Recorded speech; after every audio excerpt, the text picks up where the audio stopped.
He slid the folder across our kitchen table like it was a menu. Not a marriage, a menu. My husband didn't look at my face. He watched my hands. "Just sign it," he said. "It's clean. It's fair." I opened the folder. Marital settlement agreement. Then I saw the numbers.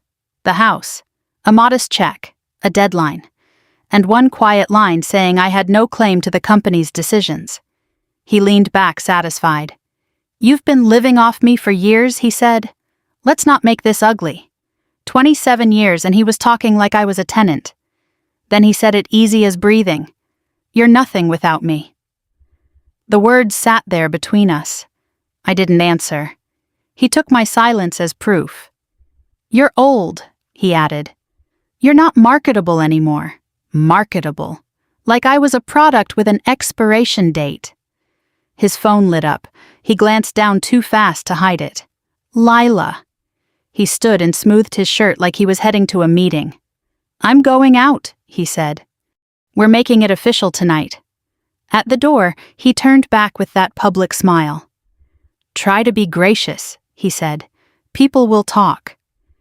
Then he left me with the folder, and with the quiet certainty that he believed his own story, that I was nothing, that he built everything, that I would sign and fade out. He thought I would never check. Now let me rewind. 6 months earlier, I was still making excuses for him. We lived in a suburb outside Columbus, a plain brick house and a lawn we kept trimmed. Middle class the way most people are. The house got quieter after the kids moved out.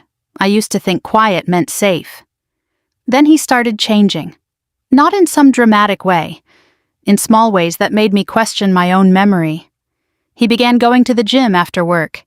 He'd come home late, showered, smelling like soap that wasn't ours. He bought a new cologne. He replaced shirts in his closet with slimmer ones. He kept his phone face down at dinner. I asked him one night softly, "Are you okay?" He didn't look up. "Work's intense," he said. "You wouldn't understand. You wouldn't understand." He used to tell me everything. Now he spoke like I was a stranger asking for private details. I told myself not to be dramatic. Long marriages go through seasons. That's what the women my age say. So I stayed steady. I paid the bills. I folded his laundry. I answered the company emails he forwarded to me. He didn't forward them because he respected me. He forwarded them because I was reliable.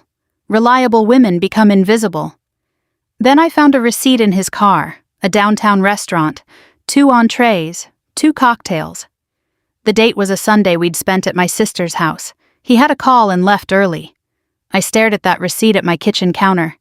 My first instinct was still to protect him. Maybe it's a client, I told myself. Maybe I'm paranoid. But the notes started anyway. Dates, times, names I saw flash on his phone. Lila. One morning he asked me to print a contract. I opened his laptop. The password didn't work. He took the computer from my hands. IT made us update, he said. Security. He angled the screen away while he typed. Don't worry about it, he added. I've got it. I didn't answer. That night I lay beside him and listened to him breathe. He slept like a man at peace. I lay awake trying to decide if I was losing my mind. Then came the holiday event. Hotel ballroom, name tags, string lights. He wore a suit I hadn't seen before. He didn't offer his arm. He walked ahead scanning the room like he was looking for someone. I stood near the coffee station holding a paper cup. That's when I saw her. Tall, composed, navy dress. Someone said her name near me, Lila Hart.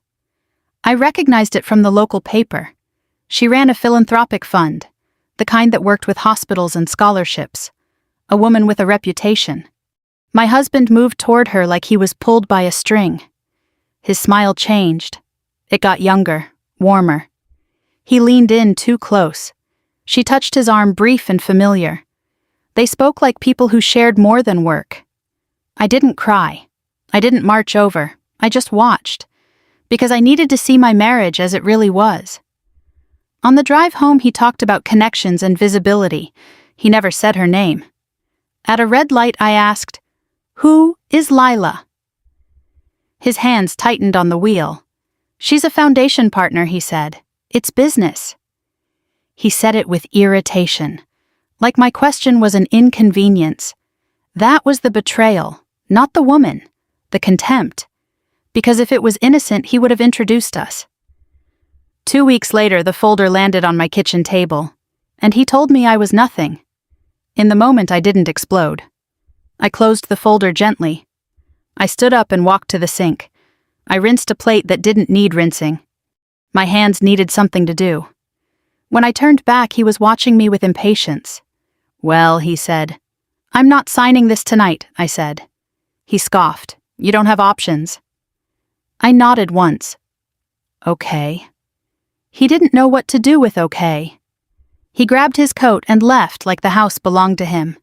When the door shut, the quiet felt different. Not peaceful, clear. I opened the junk drawer and pulled out my small notebook. Dates, times, little observations I'd called nothing. Then I picked up my phone and called the one person I hadn't spoken to in years. Marlene Watkins, community college friend, now a family law attorney near the courthouse. She answered on the second ring. Hello, Marlene, I said. It's me. A pause. Then her voice softened. Oh, honey, she said. What happened? I have a settlement agreement, I said. And I haven't signed. Good, she said, immediate. Do not sign anything. I swallowed. He says I'm nothing without him. Marlene went quiet for a beat. Then she said, bring it to my office tomorrow and start gathering documents, bank statements, retirement accounts, anything tied to the company. I looked at the folder on my table. I looked at my notes. And for the first time in months, I stopped protecting him. I think I said he's been selling a story about me. Marlene's voice turned steady. Then we're going to read the fine print, she said. And we're going to find the truth. I didn't sleep much that night. The house felt like a place already divided. His side of the closet was half empty. I hadn't noticed when he started moving things. That stung more than the insults. In the morning, I made coffee like usual. Habit is powerful at our age. You keep pouring even when no one's sitting there. He didn't come home. At 9, I drove downtown to Marlene's office. Brick building, 3rd floor, frosted glass with her name in gold. Inside, it smelled like paper and lemon cleaner. Marlene hugged me before I could say anything. She held on a second longer than polite. Let's see it, she said. I slid the folder across her desk. She read in silence. Her face stayed neutral, but I saw her jaw tighten. He's positioning this as clean, she said. It's not. She tapped the page about the company. This language tries to box you out of future claims. He says, I don't have any, I said. Marlene looked at me over her glasses. Did you ever sign shareholder agreements? Yes. Were you involved in early filings? Yes. She leaned back slowly. Then you are not nothing. The words landed differently than his had. Marlene made a list. Bank records, corporate documents, emails, any joint investments. Do not confront him, she said. Not yet. I nodded. That part would not be hard. When I got home, he was in the driveway. His car door was open. He was on the phone pacing. I told you I'll handle it, he said sharply. She won't fight. He saw me and turned away. She won't, he repeated. I went inside. He followed a minute later. We need to keep this civilized, he said, for appearances, for who I asked. He gave me that look, the one that means I'm being difficult, for investors, he said, for the community, for himself. I didn't answer. He poured himself coffee like he still lived there. I'm meeting Lila tonight, he said casually. There's a foundation dinner. You probably saw it in the paper. I did, I said. He studied my face, waiting for a crack. There wasn't one. He left again before noon. That afternoon I began opening drawers. File cabinet in the hallway. Tax returns from years back. Our accountant's letters. Corporate formation documents from the early days. Back when we worked from our dining room table. I remembered those nights. He would pace and talk about expansion. I would sit with spreadsheets and call vendors. When we incorporated, he wanted it simple. One owner, one face. I insisted we structure it differently. For protection, I told him then. From what he laughed. From change, I said. He kissed my forehead and said I worried too much. I found the original paperwork. My name was there, not as a courtesy, as a co-founder. I took photos of everything and emailed them to Marlene. By evening, my phone buzzed. "Keep going," she texted. That night, the photos hit social media. My husband in a navy suit, Lila beside him in a silver dress. The caption read, "New beginnings. Grateful for the future. Grateful." I stared at the image. She looked composed, not reckless, not foolish. A woman used to leadership. The comments poured in. Power couple. What a match. So inspiring. No one mentioned the wife of 27 years. I closed the app.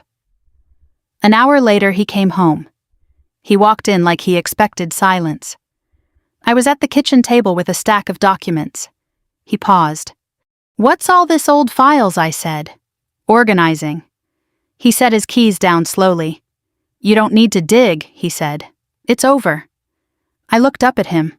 Over doesn't mean erased. He exhaled through his nose. "You always did this," he said. "Made everything complicated." Complicated. That word again. I thought of the years I simplified for him, handled payroll so he could network, smoothed over investor calls when he overpromised, stayed up while he slept. "You told people I stepped back years ago," I said quietly. He froze for a fraction of a second. "That's how it works," he said. "You were tired. I was loyal." He looked away. "You were comfortable," he corrected. Comfortable. Like I'd settled into some soft chair while he built an empire. The next morning, Marlene called. "There are irregular transfers," she said. "From the company to an outside entity." "What entity?" "A foundation." My chest tightened. "Which one?" She named it. Lila Hart Foundation. I sat down. "It could be sponsorship," Marlene said carefully. "But the amounts are large. And recurring. Did I sign them?" "No." Silence stretched. "He's leveraging her credibility," Marlene added. "That's what it looks like." I hung up and stared at the wall. So it wasn't just an affair. It was alignment. He was attaching himself to her reputation. That evening, I drove past the foundation office, glass building near the hospital district. Their mission statement was etched in white letters on the door. Integrity, community, transparency. I wondered if she knew. I wondered what story he told her about me. Probably that we'd grown apart years ago, that I refused to evolve, that I preferred small-town comfort. Men like him don't present themselves as villains. They present themselves as misunderstood visionaries. 2 days later, a mutual friend from church called me. "I saw the post," she said gently. "Are you okay?" "I'm fine," I said. A pause. "He said you both agreed," she added. I closed my eyes. Did he? That's what he told everyone. Of course he did. He was cleaning the narrative before the ink dried. That night he came home earlier than usual. He stood in the doorway of the living room. "You're dragging this out," he said. "It doesn't have to be messy." "Then why is foundation money involved?" I asked. He stiffened. "You went through records. I was always through the records." His voice rose slightly. "It's strategic partnership." "Without my signature?" He hesitated. "It didn't require yours." That was the first lie I could prove. And he knew it. He grabbed his coat. "This is why we don't work anymore," he said. "You don't trust me." Trust. The word almost made me laugh. After he left, I sat alone in the dim light. I thought about Lila, about the headlines praising her integrity, about the possibility that she had no idea she was being used. The next morning, I did something I never imagined. I called the foundation office. I asked to schedule a private meeting. With her. I didn't know what I would say yet.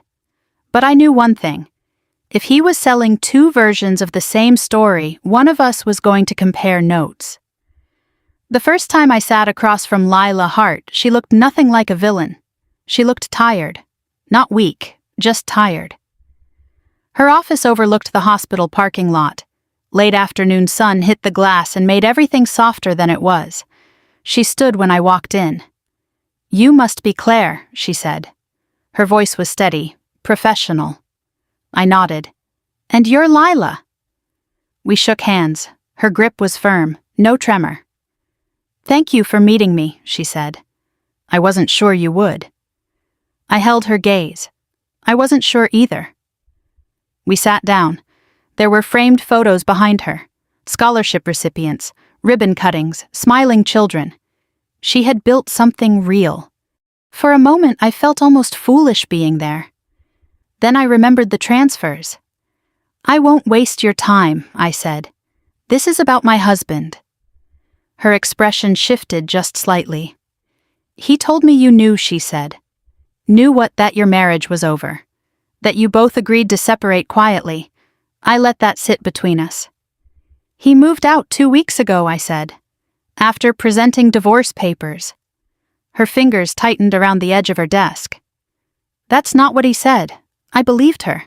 Not because she was innocent, but because her surprise was unpolished. "He said you've been apart for years," she continued. "Emotionally." "We've been married 27 years, I said. Emotionally doesn't dissolve a contract." She leaned back slowly.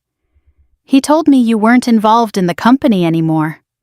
"I co-founded it," I said. The silence grew heavier. She stood and walked to the window. "I need to ask you something," she said without turning around. "Did you approve the partnership transfers?" "No." She closed her eyes for a brief second. Then she turned back. "He assured me the board approved everything."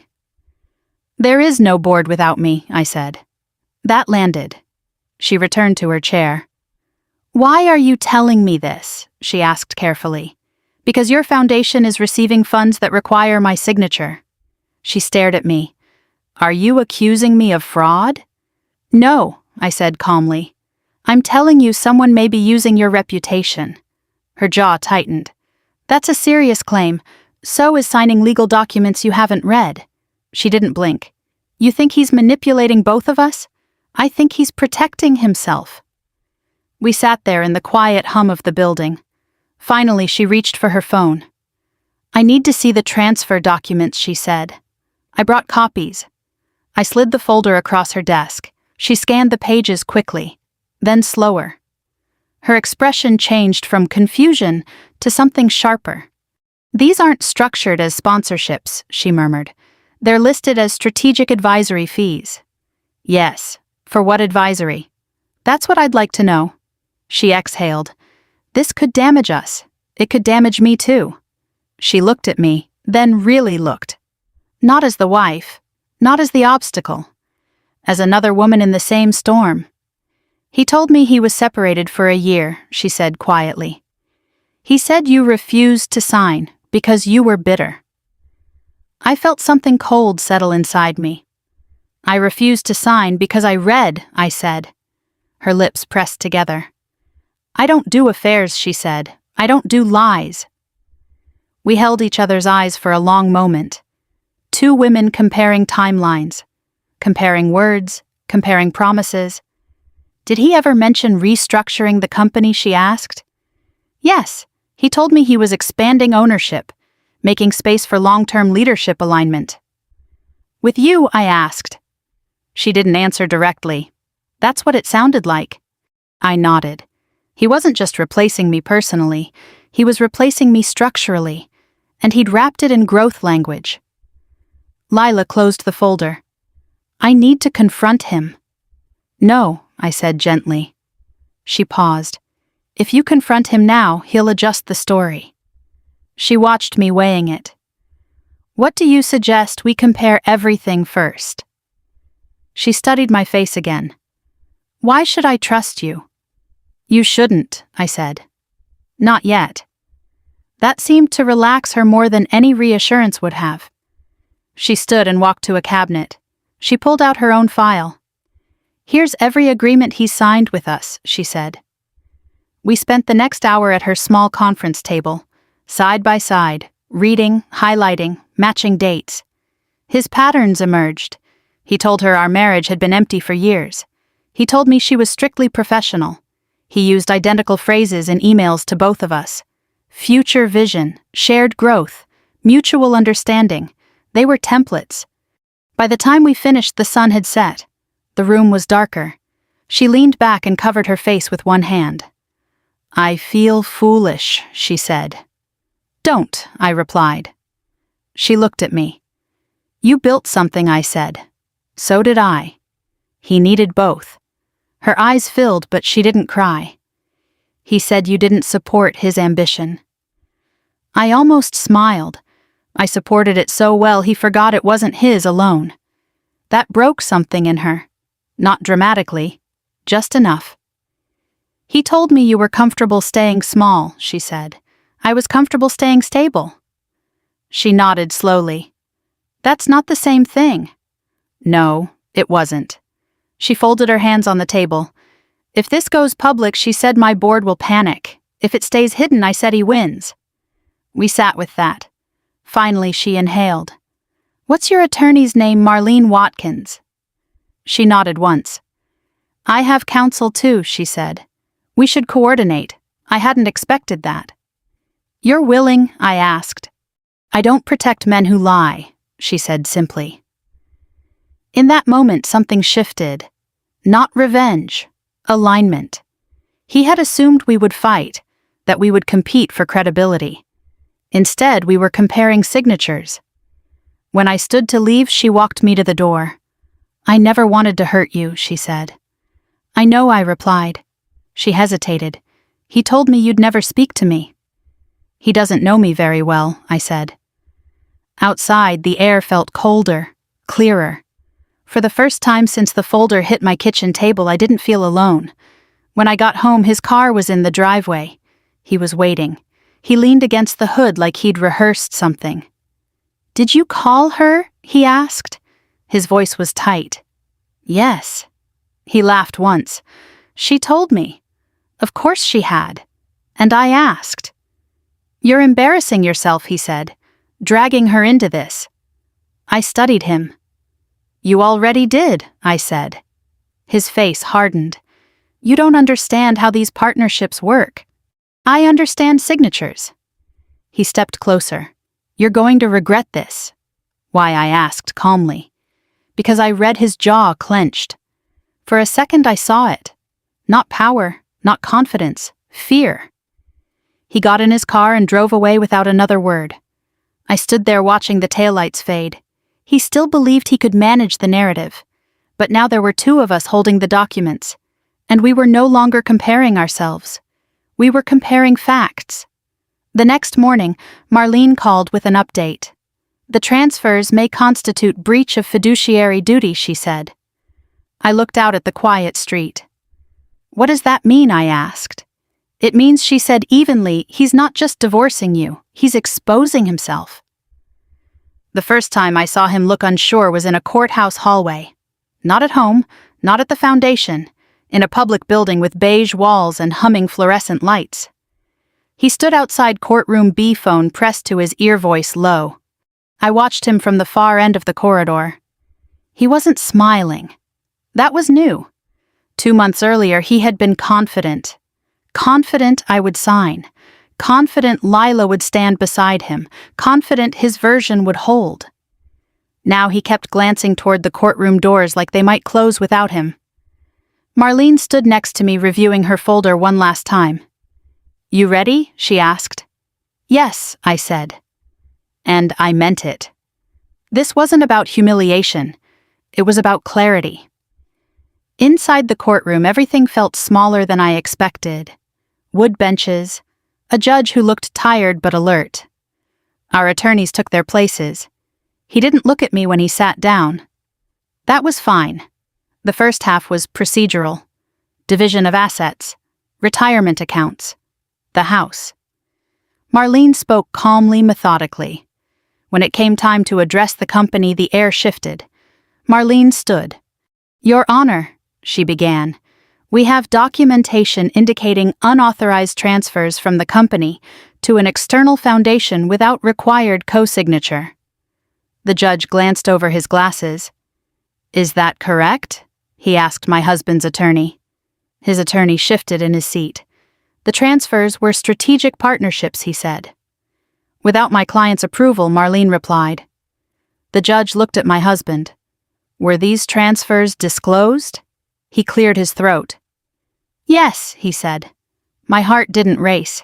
It slowed. Marlene placed copies on the bench. These were not structured as sponsorships, she said.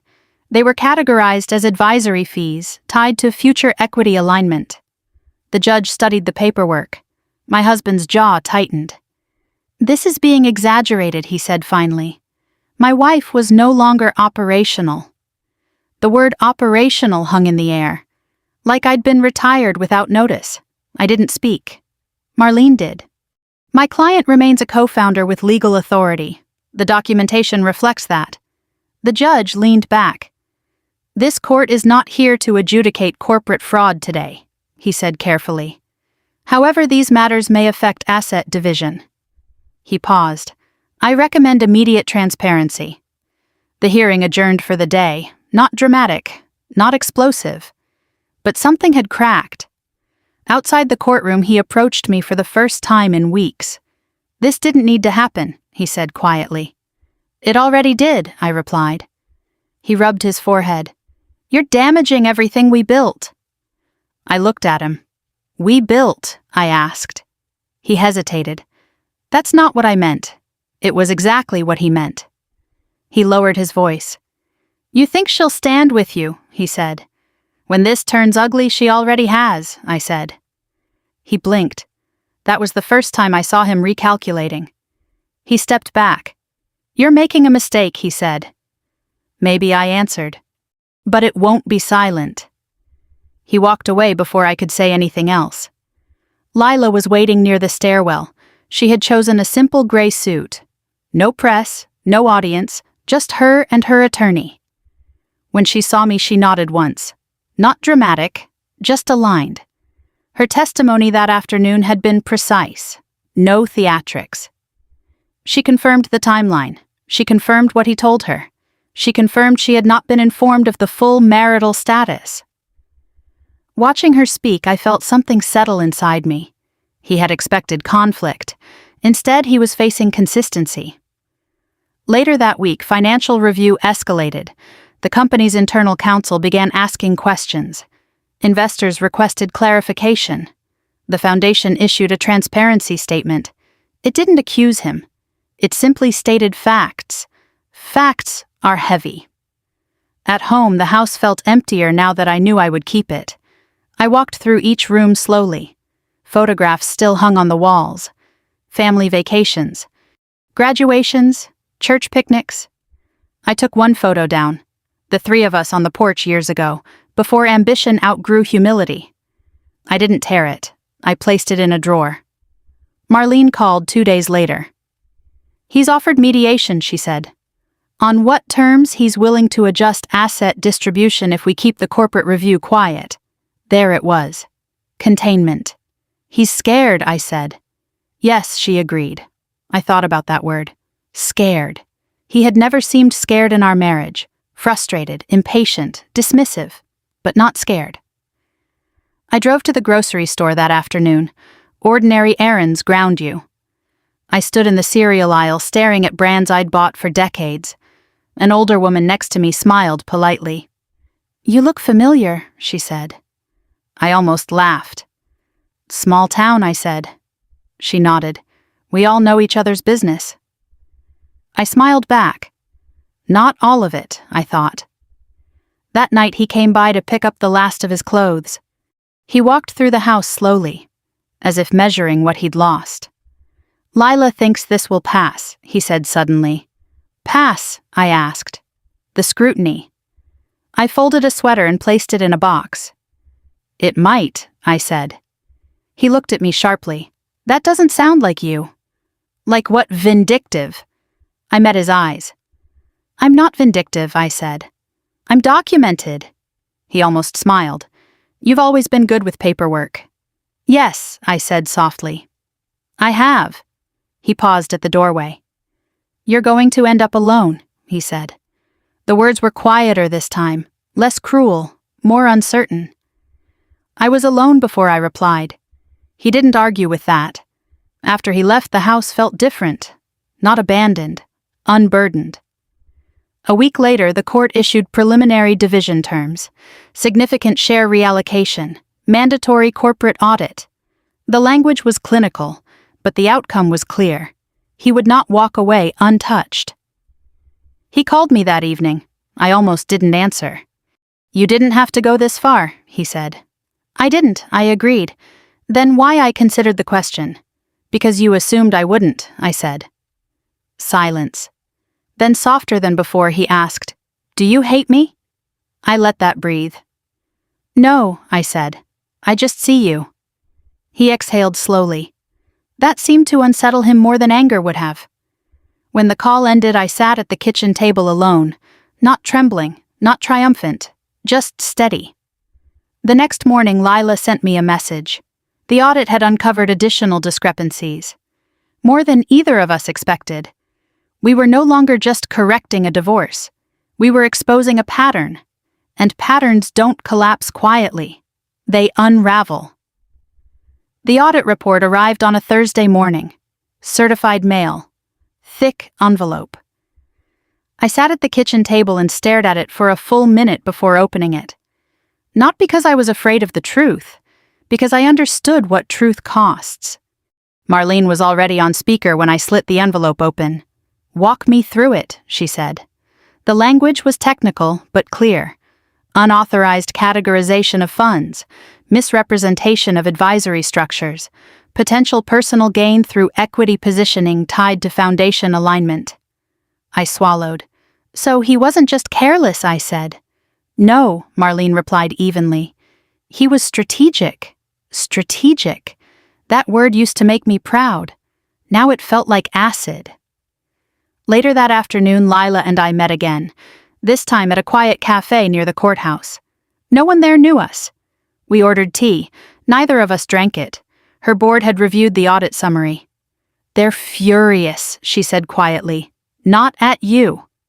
I nodded. They're concerned about reputational risk. As they should be. She met my eyes. I never would have entered a relationship with him if I knew he was still living as your husband. I know, I said. And I never would have signed those partnership documents if I understood the structure.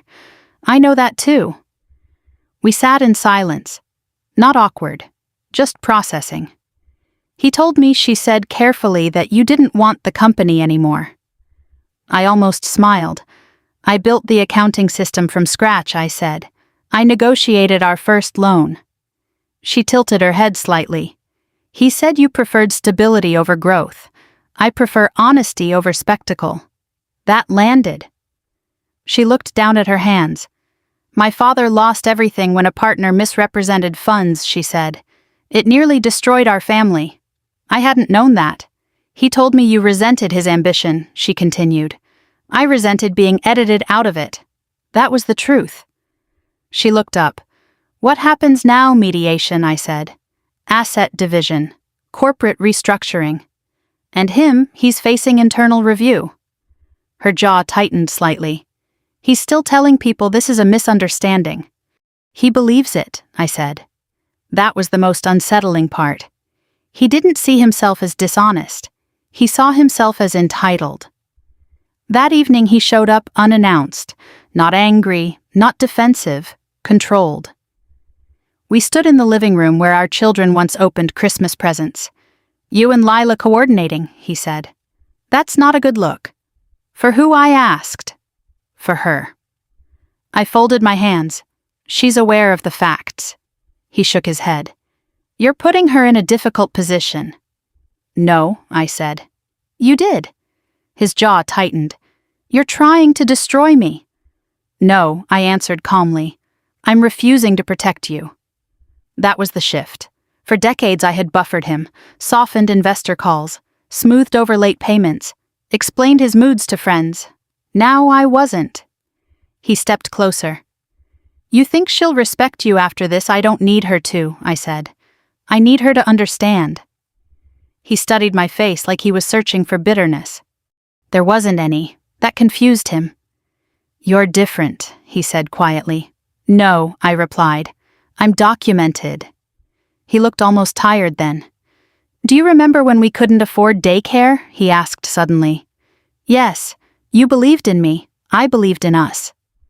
He looked down. That difference mattered. He left without another word. 2 weeks later, mediation began. Neutral office, beige carpet. A mediator who spoke softly and watched everything. He arrived alone. Lila did not attend. This was no longer about her. It was about structure. His attorney proposed revised terms. He would relinquish a larger equity portion. He would accept oversight during the audit resolution. In exchange, he requested confidentiality. Marlene glanced at me. My choice. I thought about it. About public spectacle. About church whispers. About our children grown but still watching. I nodded. Confidential, I said. But complete. He exhaled, relieved.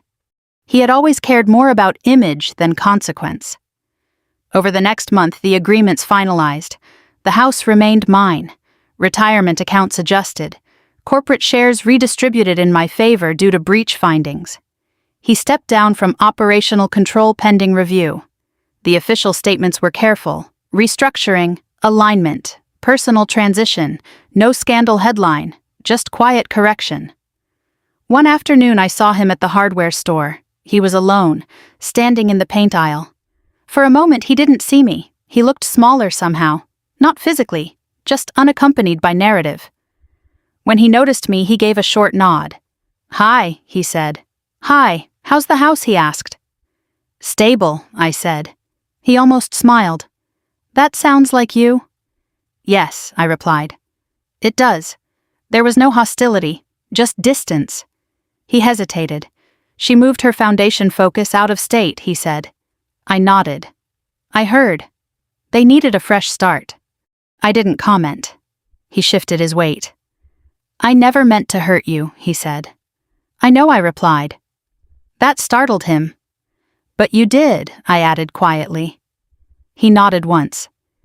Then he turned back to the paint samples. When I drove home, the sun was setting. The house looked the same from the outside. But it felt different inside. Lighter. Not because he was gone, but because I had stopped carrying him. That evening, Lila called. The board finalized the transparency report, she said. We're clear. Good, I replied.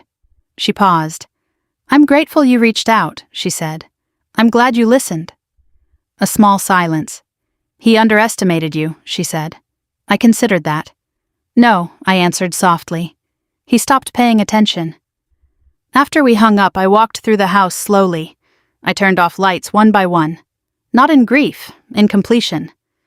The court would finalize everything next week. And when it did, he would lose more than equity. He would lose the assumption that I would stay silent. The final hearing lasted less than 40 minutes.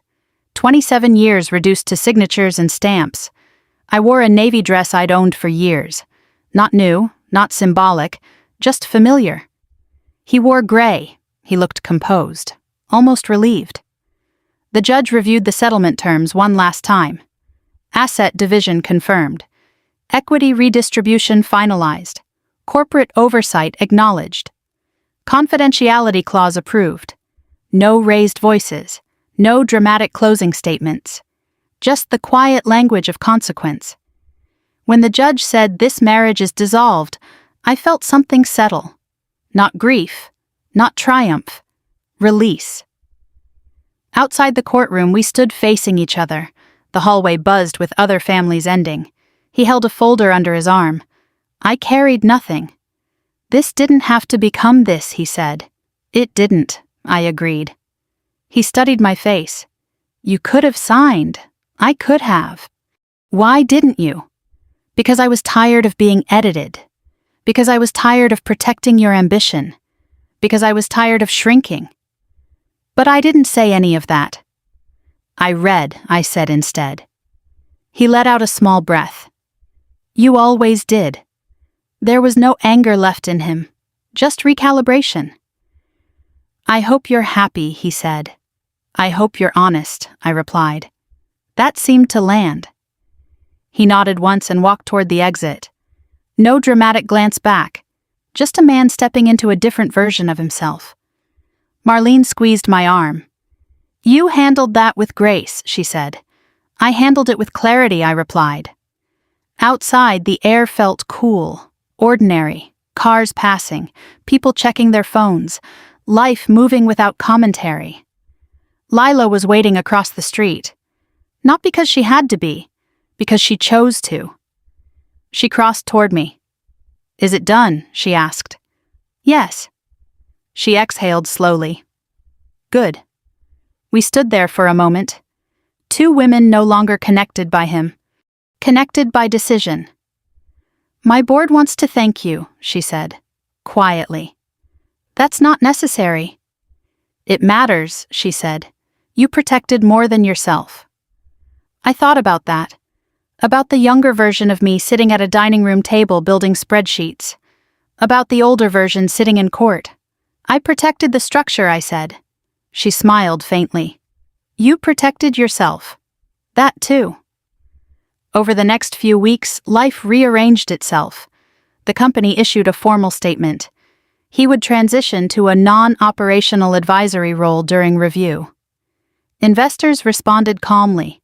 Stability is attractive. The church ladies stopped calling. The whispers softened. In middle-class America, scandals don't explode. They ripple. Then they fade. One afternoon, I cleaned out the last of his things from the garage. Old golf clubs, a box of conference badges, receipts from business trips. I found one envelope addressed in my handwriting from years ago. Inside was a note. Whatever happens, we build it together. I sat on the concrete floor and read it twice. Then I folded it carefully and placed it back. Not because I was sentimental, because it was evidence of who I had been. Belief is not foolish. It's generous.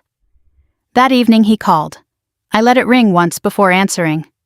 Hi, he said. Hi, I'm moving into an apartment downtown, he said. Smaller, that makes sense. A pause. I wanted to say, I didn't expect you to fight, I know. He cleared his throat. You surprised me. I leaned against the kitchen counter. I stopped surprising myself, I said. He didn't respond to that. Take care of yourself, he said finally. You too. When the call ended, I stood there for a moment, not shaking, not grieving, just aware. The house felt fully mine now, not legally, emotionally. A few days later, I met Lila for lunch, not to discuss documents, just to talk. We chose a quiet diner near the river, the kind with laminated menus and coffee refills. I'm relocating part of the foundation's operations, she said. Because of this. Because of clarity, she replied. I nodded. That's fair. She stirred her coffee. I've learned something, she said. What's that women are told to compete for position, and we should compare information instead. I smiled. That would solve a lot. We both laughed softly, not bitter, just aware. Before we left, she touched my hand briefly. Thank you, she said. For what? For not turning me into your enemy. I thought about that. He already tried to do that, I said. She nodded, and it didn't work. When I drove home, I passed the foundation building. The mission statement still read integrity, community, transparency. The words meant more now. That night, I sat on the back porch with a cup of tea. The same porch where he once told me I worried too much. The same porch where I once believed loyalty meant silence. I listened to the neighborhood, dogs barking, a lawnmower in the distance, ordinary sounds. My phone buzzed, a text from Marlene. Everything finalized. You're clear, clear. I set the phone down, and I realized something. He didn't lose because I exposed him. He lost because he underestimated partnership. He believed women would compete for him. He never imagined we would compare notes. I looked out at the yard. The grass needed trimming. The mailbox leaned slightly. Small maintenance tasks. Manageable. I felt no urge to check his social media. No curiosity about who stood beside him now. His life would continue. So would mine. But differently. Steadier. He once told me I was nothing without him. Now I understood the flaw in that sentence. I had never been nothing. I had simply been carrying more than he noticed. And the moment I set it down, everything shifted. The last time I saw him, he was carrying a folding chair out of a hardware store. It was early spring, the kind of afternoon when the air still holds a little winter in it. He spotted me before I reached my car. There was no tension in his face. Just recognition. "Claire," he said. "Hi." We stood there in the parking lot, two people who once shared everything and now shared nothing but history. "How are you?" he asked. It sounded genuine. "I'm steady," I said. He nodded. "That sounds right." He shifted the chair under his arm. "I've been thinking," he said. "That's new," I replied softly. He almost smiled. "I thought ambition meant forward," he said. "I didn't realize it could mean over people, over loyalty, over truth." "I thought support meant silence," I said. We let that sit. Cars pulled in and out around us. No one knew what had unraveled here. He cleared his throat. "I underestimated you," he said finally. I looked at him carefully. "You stopped seeing me," I replied. That was closer to the truth. He didn't argue. There was nothing left to argue about. "I hope you find what you're looking for," he said. "I already have," I answered. He gave one small nod and walked away. Not defeated, just separate. I watched him go, then opened my car door. And I realized something surprising. I felt no urge to win, no need for applause, just quiet completion. That evening I hosted dinner. Nothing formal, just 3 women from church and Marlene. We sat around the same dining table where the divorce papers had once been placed. Candles, simple pasta, store-bought pie. Ordinary, comforting.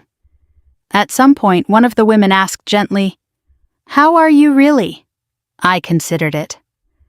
"I'm lighter," I said. "Are you angry?" Marlene asked. "No," I answered. "Are you sad, sometimes?" And I'm proud." They smiled. Not because I'd won, because I'd stood. Later that night, after everyone left, I walked through the house. The floors creaked the same way they always had. The refrigerator hummed. The air felt settled. I paused at the hallway mirror. I studied my face. The lines were still there. The gray in my hair hadn't vanished. But I didn't look erased. I looked present. A few days later, Lila called. "I'm relocating to Boston for a year," she said. "Fresh start, fresh direction." She paused. "I've been asked to speak about nonprofit governance at a conference." "That sounds right," I said. "Your name won't come up," she added. "I don't need it to." She hesitated. "You changed something for me," she said. I shook my head, even though she couldn't see it. We changed it for each other. That felt more accurate. Before we hung up, she said, "I'm glad we compared notes.